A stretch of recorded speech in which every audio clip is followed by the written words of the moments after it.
You prepare a table before me in the presence of my enemies. You anoint my head with oil, and my cup overflows. Now, when I think about David, who is writing the psalm is attributed to David. When I think about that, I think about David writing this over a lifetime. Clearly, I would say, this is not written by a young person. There's some insights here that we find in the psalm that are not gained until you've lived a few years. But I would believe that he's either recalling his early years or perhaps even began writing it when he was in the pastures. I'm sure there was something that as God provided, as David was out tending the sheep, he was the youngest of all of his brothers, kind of given the lowest duties. His brothers are busy and tending the farm and the business and even off at war, and David is left the youngest. He's tending sheep. He's in the back country. It takes a while to even get to him, right? So he's not easily accessible. We know when Samuel goes to anoint the next king and all of the brothers go past, they're like, well, none of these are the right guys, so do you have any more? Yeah, David, but he's way out. Like, well, I'll wait. And it takes him a while because David's out in the back country watching the sheep. It's a fairly lowly job, but I can imagine as David has fended off the bear, as David has fended off the lion, as he has hours and hours and days and weeks and months and years tending the sheep, watching over them, naming them, leading them to fresh water, moving from pasture to pasture. Once one's cleaned out, they move to another. I can imagine David thinking, you know what? The Lord is my shepherd. And in the simplicity of being present with the lunch that he's packed and a beautiful sunshiny day, lying down for a nap on a warm rock with a gentle breeze blowing across, just thinking, I lack nothing. The Lord is my shepherd. I lack nothing. It's like these sheep. He makes me lie down in green pastures. Maybe he rolls over on his stomach and he starts playing with the grass or the dandelions. Mama had a baby and his head popped up. The kids just learned that one now. They're wandering around picking dandelions. Maybe he was doing something like that. Something carefree. Maybe he was just, make a wish. I don't know. Something carefree, but I can imagine David there, and then seeing the gentle brook. Water has a calming effect, right? That's why people have fountains in their houses and in their backyards. Because the sound of water running, a bubbling brook, literally has a mentally relaxing, beneficial effect on you. And so I can imagine David there. He leads me beside quiet waters. He refreshes my soul. Something like that, I can imagine. And even if David didn't write it when he was in the midst, I can imagine him recalling, like you can recall some of those areas in your childhood where you played. That park, that stream, that ditch, that slough, wherever that was. But you can remember those things. You can almost, and then something will happen, and maybe David's older, and a smell comes by, wafts by, and it just takes him right back. And he writes these words, remembering that the Lord is his shepherd. And then he's experienced a little bit of life, He walks through life, and he talks about, he's been through some things. He guides me along the right paths. David is anointed as king as a teenager. How do you wrap your head around that? How do you wrap your head around that when you're, 17, 18? Hey, you're going to be king. Okay. What do I do with that? Well, it seems like David pursued the Lord even more fully. Nurtured that loving relationship to say, boy, if I'm gonna be king, I better follow these right paths. And then as he lives a little bit more life, he has walked through the valley of the shadow of death. Maybe it was with Goliath. Maybe it was when it was with the bear and the lion. Maybe it's other things that have happened. Maybe it's when his parents died and he grieves their loss. We don't know, but something in the experience tells us he's experienced the darkest valley. But he will fear no evil because God is with him. Now, this maybe reminds us of when David is fleeing from Saul, right? And when I think about the thing that was challenging when I looked at today's verse, you prepare a table before me in the presence of my enemies. Well, David has had lots of meals in the presence of his enemies. You know, when he went when he discovered Goliath, he was actually bringing lunch to his brothers. They were soldiers, and they were lined up at the battlefield, and on either side of a valley. And Goliath would come out and taunt every day. And David was bringing lunch to his brothers. And so they were eating on the cliffside of the valley of the shadow of death, where Goliath was challenging the armies of the Lord. And yet David was willing to challenge Goliath. I think about other times when later I could imagine David in the palace. He's on his lunch break. You know, he's been doing other odd jobs around there. He was hired and for his musical skills. And after lunch, he comes back and Saul's in a bit of a tizzy. And so David starts playing the harp to calm him down. Just finished lunch, maybe has a little bit of gas. Then all of a sudden, whoosh, a spear comes flying at his head from out of nowhere. Eating lunch in the presence of your enemies. Saul is out to get him, and he is off like a shot. What was that? Maybe he makes a mental note. Don't play that song again.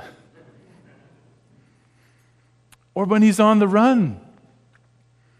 I can imagine David on the run. Saul is coming out to get him, chasing with his army. David has now collected a band of mighty men, a few hundred who are loyal to him, fierce fighters, and they're wandering through the mountains, through the valleys. And then they find a cave to get out of the scorching heat and to have their lunch. But then the sentry who's posted at the edge of the cave notices, wait a minute, hey, David, come here, take a look. Saul's coming. You can see him rounding the bend in the valley. And sure enough, Saul is coming up the valley. Well, what are these guys going to do? They're kind of trapped because they're in the cave. So they decide to go further back. And they get back into the dark recesses of the cave. And they put their lunch away, snuff out the fire. They're all waiting. And sure enough, Saul comes in. But instead of having a search party, Saul tells his bodyguards to wait at the edge as he needs to use the toilet. David and his men are in there holding their breath. Maybe their noses too, I don't know. But instead, David sneaks up and he cuts off a piece of Saul's robe and recedes back into the darkness. Now the men, they were ready. They're like, hey, David, this is your chance. God has delivered your enemy right here. We were just eating lunch, and now this is your enemy. You could just take him out. Simon, David doesn't do that. But I think David knew what it meant to eat in the presence of his enemies. Not only that, though, there's something here about God being prepared. God prepares something for you. God prepares a table before me, is what he says. Now, there's something to say about being prepared. Now, do we ever think about God being prepared for us? Have you ever thought of that? That God is prepared for you. And God is preparing. He's got something prepared for you. It's kind of humbling It's kind of flattering, and probably most of us don't think about that very much. But that God actually knows you well enough and cares about you enough to have something prepared for you. Now, that reminded me of a story when we were in Ireland. I led a trip from Anderson with some college students, and we did a hike around the Dingle Peninsula in Ireland. We had packs on. Mine was about 40 pounds. We had a little camp stove, like you just screw the top on the little propane thing, and we had some noodles and loaves of bread, and there was about 6 other students and myself. I was leading this trip. And kind of the neat thing in Ireland is you can camp just about anywhere. The rule is you have to try to get permission from the landowner, but if they're not around or you can't find them, you can still camp on their land, but you have to make it as though you were never there. So you don't leave any trash behind, you don't disrespect anything, you tread lightly, and that's sort of the law. So we had camped a couple of nights. The first was behind an ancient, dank, dark pub in Tralee. And they had a little coin-operated shower in the back, so we had our tents, and it was pretty damp, but we camped there first night. And then within the second or third, we had sort of walked along part of the peninsula and camped along the beach. They had some large sand mounds that we were able to get a little bit of shelter from the wind. It was hard to cook because it was so windy, but we were scraping together some Mr. Noodles and some loaves of bread. Pretty bachelor meals, I'll say. But, we were out there for the experience, and, not too bad. But then on about the third or fourth night, we had slept in the yard of a guy because we were starting to hike up toward this mountain that we were going to have to cross, and we were getting caught by the rain. So we actually the guy had a large yard on the side of the hill, like a bit of an acreage, and we just asked if we could camp in his yard.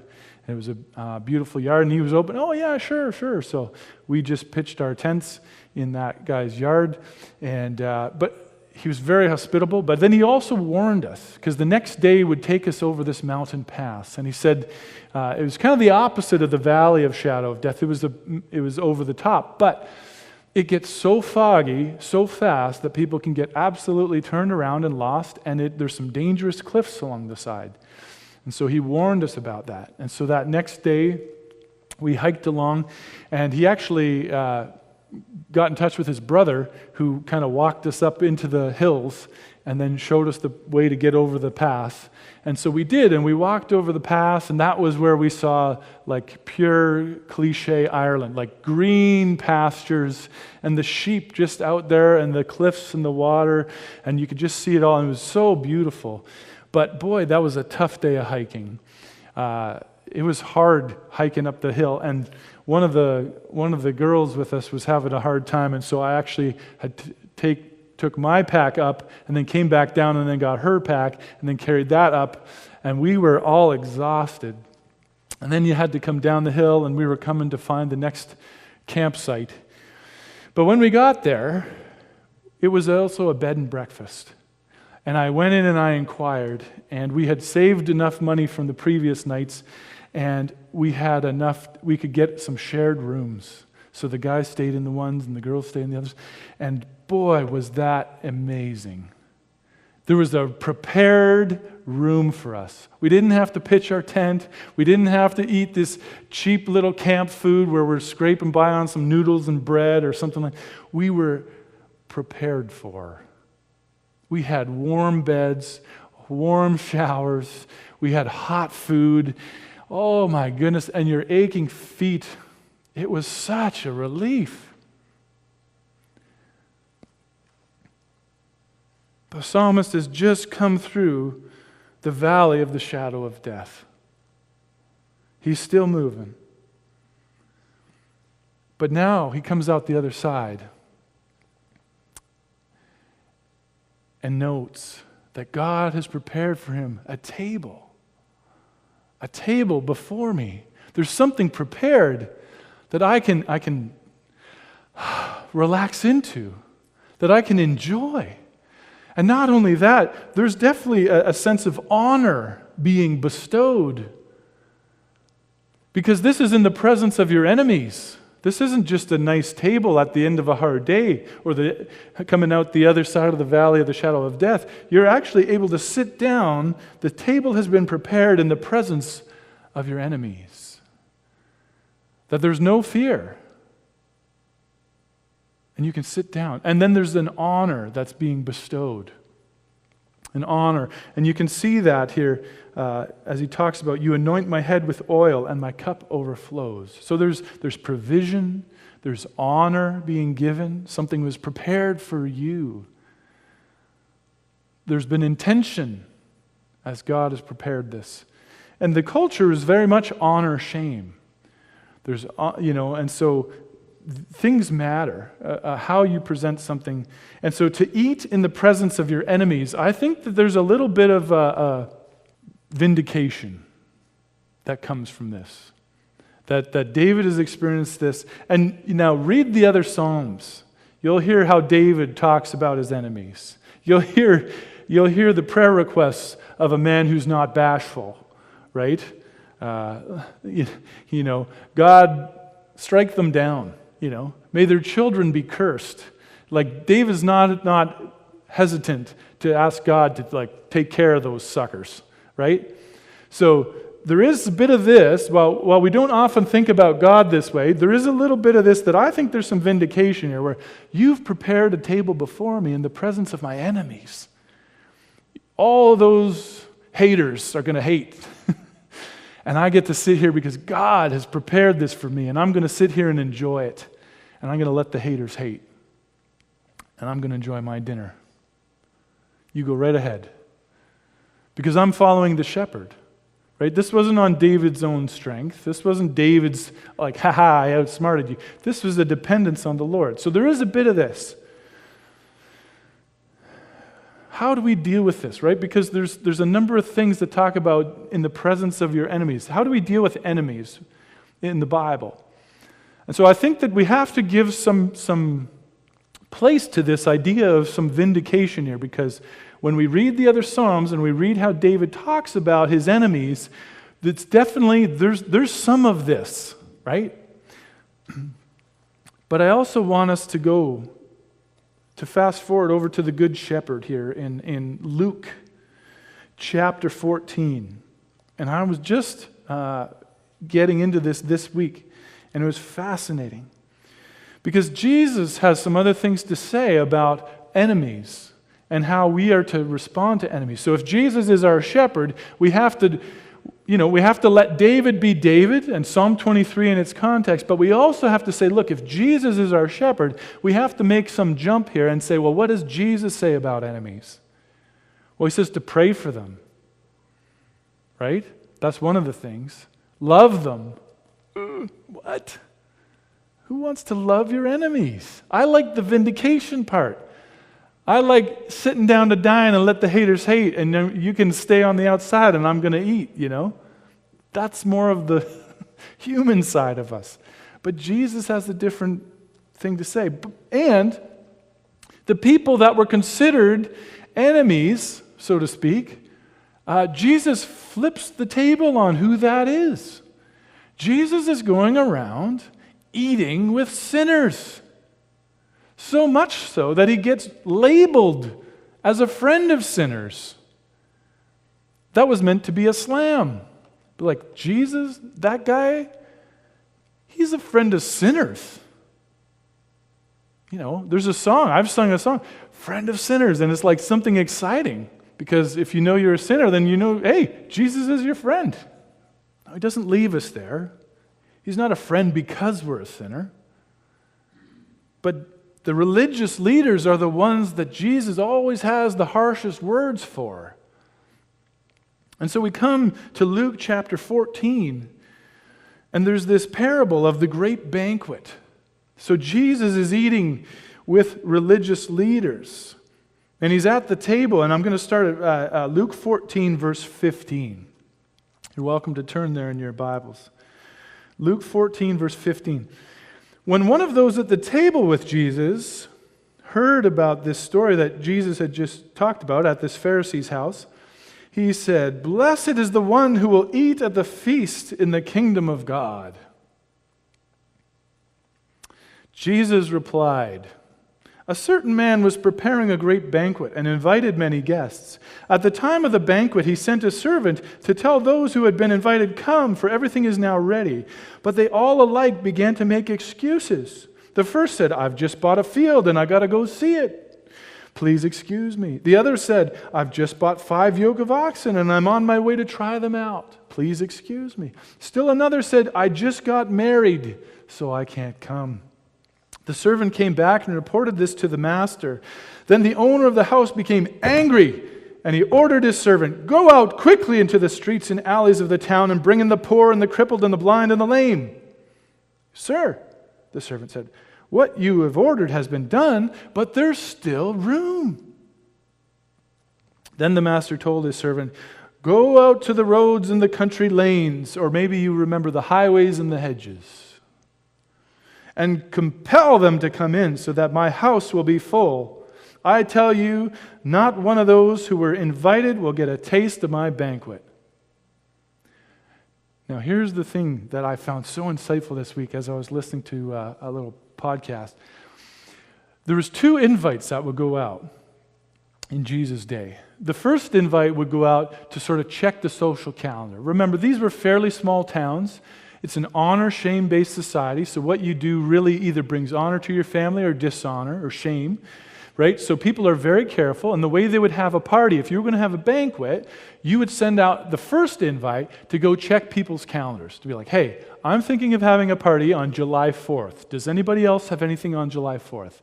And then you would get RSVPs. They're like, "No, sorry, my son's getting married." "Oh, well, didn't get that invitation yet? Okay, we're not going to do it July 4th. We'll push this back to, August 1st. Okay, we got anybody August 1st? Anybody August 1st? No? Okay, we're good. August 1st is the party date. We need your RSVP. Okay, good, yeah. And everybody responds, "Yes, August 1st, we're all going to be there at the banquet." Okay, good. So they plan a date when everyone else is free, right? They don't want to compete with someone else's event because that brings shame on the families. We don't want to do that. You're allowed your event, we'll have ours later. We don't want to step on anybody's toes. Okay? So August 1st is the date of the banquet. But then August 1st rolls around, and then what happens is we say, okay, again, remember, they can't text. "Well, I sent you an email." There's no text, there's no email, there's no phone, there's nothing. So you have to send people out to say, "Hey, the banquet is ready. It's August 1st today. As of 3 p.m., the banquet is ready. Come. Hey, it's time to come. You RSVP'd. Come. So that's the second invitation. Now the thing is, you already said you'd come in the first invitation. We found the right date. You said you're going to come. Now someone's coming to tell you, here's the second invitation. Come to the banquet. It's ready. Everything has been prepared for you to come and celebrate. And they're like, "Oh, you know what? I got to wait for my nails to dry. I can't make it." Like, are you kidding me? I give you 2 months' notice. You RSVP'd and now this? Yeah, sorry. I got a load of laundry in, and, if those things sit in the dryer, they get so wrinkled. So I got to pull out my shirts. They're no iron shirts. If I pull them out in time, I can hang them up, and they won't be wrinkled. So I'm sorry, I can't make it to this spectacular banquet that you prepared and invited me to 3 months ago. That's how insulting it is. Sorry, I got better things to do. And so they send them out. Well, fine. Send them out to others. Bring them in. We got more room. Fill the table. The poor, the crippled, the blind, and the lame. Go to the highways and the hedges. Bring them in. This is God's kingdom. And Jesus is saying this to the Pharisees. He's saying, look, you got invited and you RSVP'd. And you said this is the most important thing. You've devoted your life to serving God, and you know all the rules and all the laws. And here you are, you've RSVP'd, but I'm here now, and I'm telling you the banquet is ready, and you're saying, no, thank you. How come he's hanging out with those dirty sinners? And so Jesus said, fine. You're not welcome here. You have your religious stuff. You do what you think you want. But now that the banquet is ready and you're going to say no, that's why the master gets angry. That's why he gets mad. Because they said yes, they thought they were doing it. And in the end, he compels other people and brings everybody else in. And in the end, verse 24, the last verse, what's interesting here is that this isn't part of the parable anymore. This is Jesus talking to the Pharisees. He said, I tell you, not one of those who were invited will get a taste of my banquet.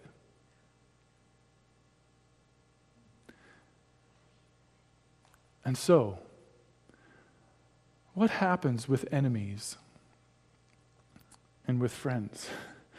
You prepared a table before me. The interesting thing in this story is that who are the enemies and who are the friends? It gets flipped on its head. Everybody who thought they were the friends of God, doing all of the things God had asked, they thought, oh, we've followed all the paths of righteousness. But when Jesus comes and says, awesome, now here's the invitation. The kingdom of God is here. It has come. I'm here. Will you follow? Hey, you know what? I'm sorry. I got things to do. I'm not in. And the others who are in distress, who the Pharisees considered to be enemies. The Pharisees, they were waiting, they were law abiders. They kept the law so faithfully because they thought, if we can keep the law good enough, God's going to come back and reward us for this. If we could only, and then they shushed other people and they said, you should do this and you should do this. And they wanted to get everybody else to obey the law. The reason God hasn't come back is because you're not doing your part. You're not living up to things. You're not living up to the rules. That's why God isn't back yet, because you guys are all failing. We're doing our part over here. And Jesus comes and turns it all on its head. I said, okay, I'm here. I'm here. I've come. God is here now. You were waiting. You said you were waiting. But I'm here. And now you're keeping those people out. But actually, you're the one missing. So the people you considered the enemies, the people you thought who were keeping God from coming to you, they're not the ones keeping him. You're the ones who are going to end up missing out. And so Jesus' table that he's prepared is a lot bigger than we thought. And we need to be open to say, like, Lord, how can I join you in this? You've prepared a table for me. I want to have a part of what you're doing. But we also have to be ready to say, Lord, who else have you prepared this table for? And how can I make them invited and feel welcome? But I think the biggest thing out of all of it is there's a sense of fear. There's a sense of fear that if we're not careful, fear can dominate our lives. And I think that's part of what he wants to get over here. And so back to Psalm 23. You prepare a table before me in the presence of my enemies. You anoint my head with oil and my cup overflows. God honors us. He's prepared for us. And he doesn't want us to live in fear. And you know what? Sometimes fear looks like shame. Maybe you say, well, I'm not afraid. Fair. Maybe you're not. Maybe what you experience is shame. Shame. And shame hinders our walk with the Lord. And we forget, we ignore this. This is part of why it's so helpful to memorize this, because we find it hard to trust Jesus. Because they say, well, this happened or that happened in my life. How do I know that you're not going to do that again? How can I really trust? Or we have other fears. Sometimes the fears are external, like the valley of the shadow of death. Things happen to us that we don't have control over. But sometimes things happen within us, and we fear. We carry fear and shame. And it keeps us from experiencing the honor that Jesus has for us. That God has prepared something for you to honor you as his son or as his daughter. But our fear has kept us from walking in that. We're either afraid to trust him. We're afraid to walk into what he's inviting us into. Or we're just feeling shame to say, no, I can't. I'm not worthy. But I want to tell you, it is for you. It is for us that we can find freedom from fear.